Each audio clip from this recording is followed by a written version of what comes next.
মনবোধ কর্মকার শিমুলবেড়া booth থেকে উনি আমাদের দলের।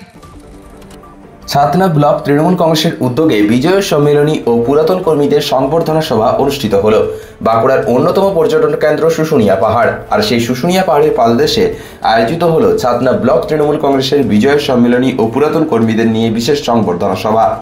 এই দিনের কর্মসূচিতে উপস্থিত ছিলেন বাঁকুড়া তৃণমূল কংগ্রেসের নেতৃত্ব ও ছাতনা ব্লক নেতৃত্ব কর্মী সমর্থকরা।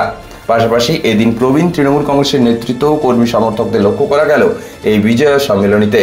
বিশেষভাবে উল্লেখ্য যে সিপিএম, কংগ্রেস ও বিজেপি থেকে মোট 15 জন এদিনের কর্মসূচিতে তৃণমূলের দলীয় পতাকা নিয়ে তৃণমূলে যোগদান করেন।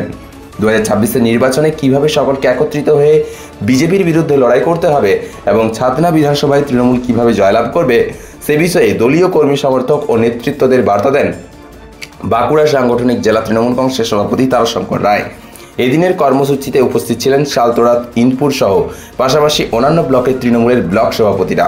ছাতনা তৃণমূলের ব্লক সভাপতি স্বপন মণ্ডল, মহিলা তৃণমূল নেতৃত্ব মৌ সেনগুপ্ত, যুব সভাপতি মৃণাল শর্মা সহ অন্যান্য ছাতনা তৃণমূলের ব্লক নেতৃত্বরা উপস্থিত ছিলেন।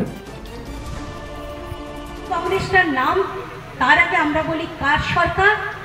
মা, মাটি, মানুষের সরকার। অর্থাৎ মা, যে সন্তান জন্ম নিয়ে প্রথম ডাকে মা। মা মানে আমার মাটি, আমার ভূমি, আমার পরিবার, আমার কণ্ঠস্বর, আমার নারী সত্তা, সব কিছু মিলিয়ে হয় মা। সেই সরকার আমাদের নেত্রী মমতা বন্দ্যোপাধ্যায় শুধু রাজনৈতিক ভাষণ দেন বা রাজনীতি করেন, মিটিং মিছিল করেন এমনটা নয়। তিনি পরিবারের গুরুজনদের বিজয়ার প্রণাম জানান, তাদের সম্বর্ধনা দেন। তিনি পরিবারের সমস্ত মানুষের সাথে সম্বর্ধনা বিনিময় করেন, কারণ আমরা জানি বিজয়ার পর আমরা গুরুজনের আশীর্বাদ নিই আর ছোটদের আশীর্বাদ করি বা তাদের ভালোবাসা দিই। আজকে আমাদের বিজয়ের সামনে কর্মসূচি ছিল।